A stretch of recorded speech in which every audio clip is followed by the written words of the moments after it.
Арма, құрметті көрермен. Кезінде Саакашвили Грузия елін басқарып, ондағы жемқорлықты түп тамырымен жойды. Я докажу, что вы вор лично. Я докажу, что действительно Кабмин возглавляет коррупцию. Ол Грузияны ең артта қалған мемлекеттердің қатарынан алдыңғы қатарлы мемлекеттердің қатарына қосты. Ол Грузияда жемқорлықты жою үшін ешқандай мемлекет қолданбаған әдісті қолданды.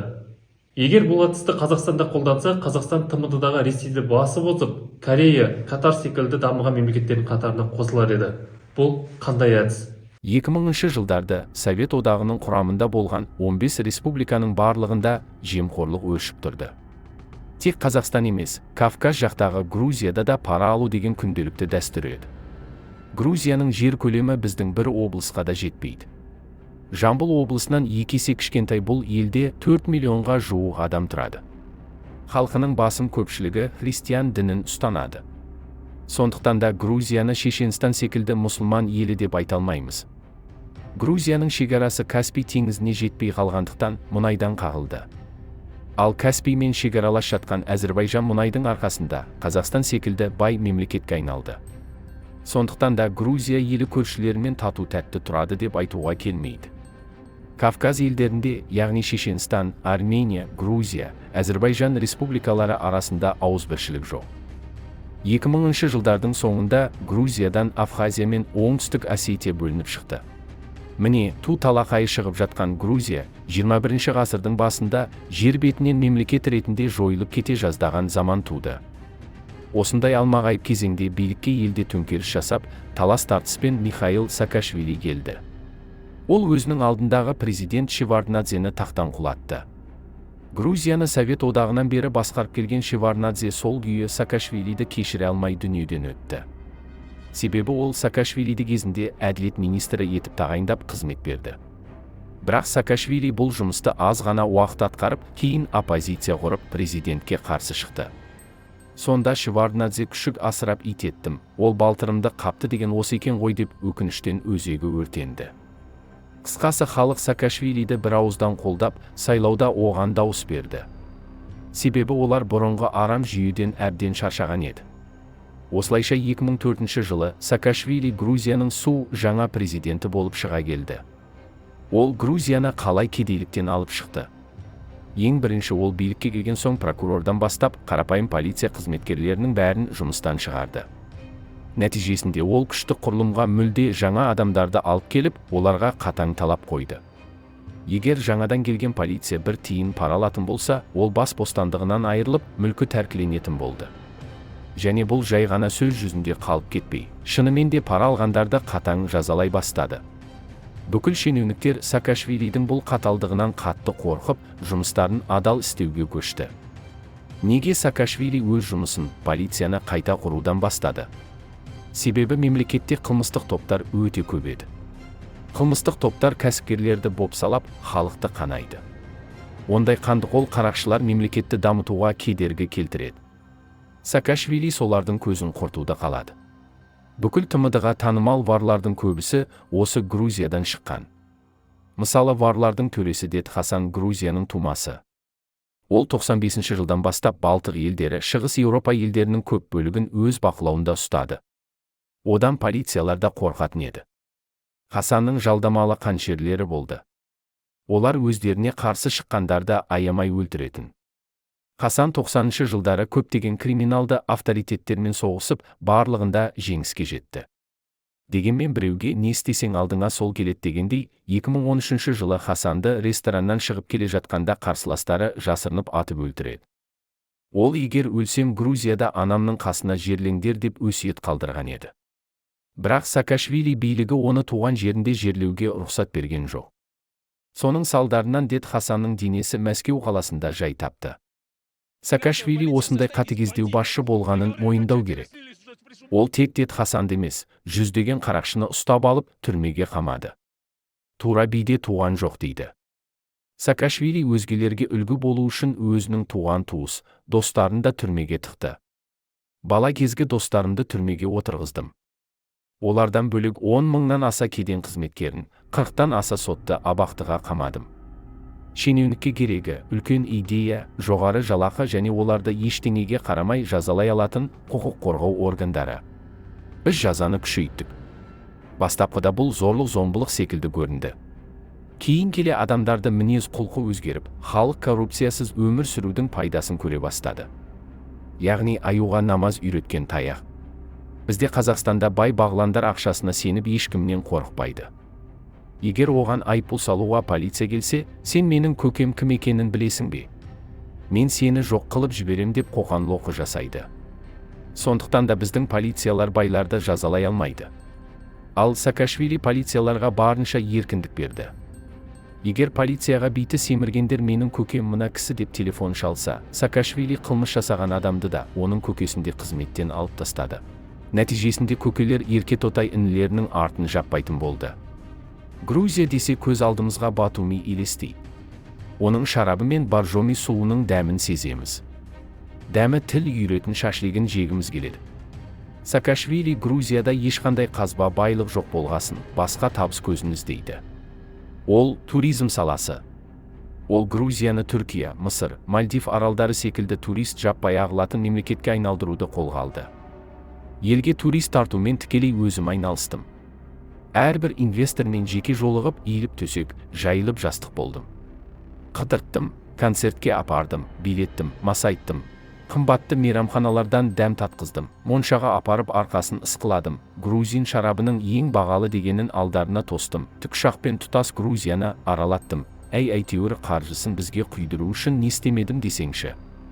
Өйтпесіме шарам жоқ еді. Шікірейіп, шіреніп отырсам инвестор ат-тонын ала қашар еді дейді Саакашвили. Бүгінде туристер Грузияға жылына $100 миллион ақша тастап кетеді. Бұл ақша елдің экономикасына жұмыс істейді. Өкінішке қарай Қазақстанда әкім, министрлер инвесторлардан ақша сұрап, жұмыс істетпейді. Сол себепті де ауыл-аймақ облыстан зауыт ашам деп келген инвестор елімізден қашып кетіп жатады. Саакашвили Батумиге көбінесе түріктер келетінін айтып өтті. Және ол түріктердің кемшіліктерін жіпке тізгендей айтып, соның арқасында қалай мол ақша тапқанын жасырмады. Батумиге бет алған түріктердің көбі сауық іздеп келетін. Олар мұнда казино ойнайтын, қыдыратын, түнгі клубтардың табалдырығын тоздыратын, ішіп жейтін. Батуми түрік туристері үшін Еуропаның бір бөлшегіне айналды осылайша. Батуми түрік инвестор үшін қаржылық офшорға айналды. Біріншіден бізде салық төмен, ақша аударымдары жеңіл, сәйкесінше жемқорлық атымен жоқ. Батумидегі экономикалық еркіндік түріктерді бірден баурап алды. Дегенмен алақандай Грузияның осы жетістігін көре алмаушылар көп. Әсіресе Ресей елі. Путин түрлі арандатулар жасау арқылы Грузияның Абхазия мен Оңтүстік Осетиясын басып алды. Осы екі өңірден айырылған Грузияның экономикалық жағдайы да қиындады. Сол себепті де Грузия халқы Ресейді жақтырмайды. Путин қашанда көшедегі тентек баланың менталитетімен ерекшеленсе, мен әрқашанда мектептегі үздік оқушы болдым, өте жақсы оқыдым. Мектепті 5-ке аяқтап медаль алған кезде мені көшедегі біраз тентек балалар табалаған болатын. Мен олардан қорықпай, қолымнан келгенше тойтарыс беріп тұрдым дейді Саакашвили. Яғни ол Ресей президентін бұзақы балаға теңеп, оның білім деңгейі төмендеген пікір айтты. Және ол Ресейдің бұл әлімжеттігіне міндетті түрде қатаң жауап беретінін мәлімдеді. Ресми түрде Абхазия мен Оңтүстік Осетия оккупацияланған жерлер деп танылады. Ресей империясы қашанда жақсы тартып алғыш болса да, жақсы ұстап қалғыш болған емес. Біз өз жерімізден айырылып қалған жоқпыз. Қажет десеңіздер, біз оларды сіздер ойлағаннан де тезірек қайтарамыз. Саакашвилидің айтуынша, Ресей қанағатсыз ел. Жері өте үлкен болса да, көршілерінің 1 метр жерін тартып алғысы кеп тұрады. Ресей өзінің орасан территориялық проблемалары бар әлжуаз мемлекет. Бір кереметі, ол проблемалар қиыр шығыста емес, дәл біздің аймақта. Ресей басшылығының орнында басқа жерлерді жаулаудан бұрын өз жерін ұстап қалу мәселесімен айналысқан тиімді дер едім. Саакашвили қиын жағдайда өзін қолдаған сол кездегі Қазақстанның президенті Назарбаевқа алғыс білдірді. Назарбаев оккупацияланған аймақтар Абхазия мен Оңтүстік Осетияның егемендігін мойындаған жоқ. Тек өзі ғана мойындамай қоймай, Орталық Азия елдерінде Грузияны қолдауға шақырды. Назарбаев Путиннен қорықпай осы қадамға барды. Мұндай ерлікті Тоқаев та жасады. Өткен жылы Тоқаев Путиннің көзінше Украинаның оккупацияланған аймақтары ДНР мен ЛНРді мойындамайтынын жеткізген еді. Оған бүкіл әлем елдері дән риза болды. Саакашвили тіпті елбасын қатты мақтап, оны 20-21 ғасырдың ең үздік 5 саясаткерінің қатарына кіргізді. Яғни Назарбаевтың деңгейі Махатма Ганди, Ленин, Уинстон Черчилль секілді тұлғалармен пара-пар екен. ТМД басшыларының пайымдауынша Назарбаев Қазақстан деген мемлекетті жоқ жерден құрды. Оны тіпті Путин де ашық айтты. На территории, на которой государства не было никогда, у казахов не было государственности никогда. Он ее создал. Қазақ халқы Назарбаевқа осы ерлігі үшін мәңгі табынса жараса деген ойын білдіруден тайынбады. Және ол Қазақстанда жемқорлықты қалай жою керектігін де хабарлады. Қазақтар жемқорлықты жеңудің бір-ақ жолы бар. Менің кезімде Грузия экономикасы 4 есе өсті. Себебі мен белгілі бір салаға жауапты азаматтарға еркіндік бердім. Өз саласының мамандары орталықтандыру деген бұғаудан құтылып, өзін кішігірім президент сезінді. Олар атқарып жатқан игі істің көпшілігін теледидардан еститін едім. Әлемдегі ең үздік кеден қызметін менің қатысуымсыз жүзеге асырды. Кәсіпкерлердің жұмысына құқық қорғау органда араласа алмайды. Бұл экономиканың қарқынды дамуы үшін өте маңызды. Бірақ Тоқаев Саакашвилидің жемқорлықты жою әдісін Қазақстанда жүзеге асыру оңай емес екендігін түсіндірді. Бәлкім, алдағы уақытта жергілікті муниципалды полицияға қатысты реформаны пилоттық жоба ретінде жүзеге асыруға тырысатын шығармыз. Болашақта тырысамыз. Бірақ бір облыста. Саакашвили үшін оңайырақ болды. Оның елі шағын және халқы 3 миллионнан сәл ғана асады. Сондықтан реформалар қажет болса да, эксперименттерге өте сақ болу керек деп Қазақстанның жері де, халқы да көп екендігін айтты. Михаил Саакашвили 2013 жылы биліктен кетуге мәжбүр болды. Халық одан шаршады. Саакашвилидің орнына келген жаңа билік оны жемқорлық жасады, өкілетін асыра пайдаланды деп айыптады. Айналасына жас қыз келіншектерді жинап, оларға қызмет берді деді. Яғни әйел құмар дегенге келтірді.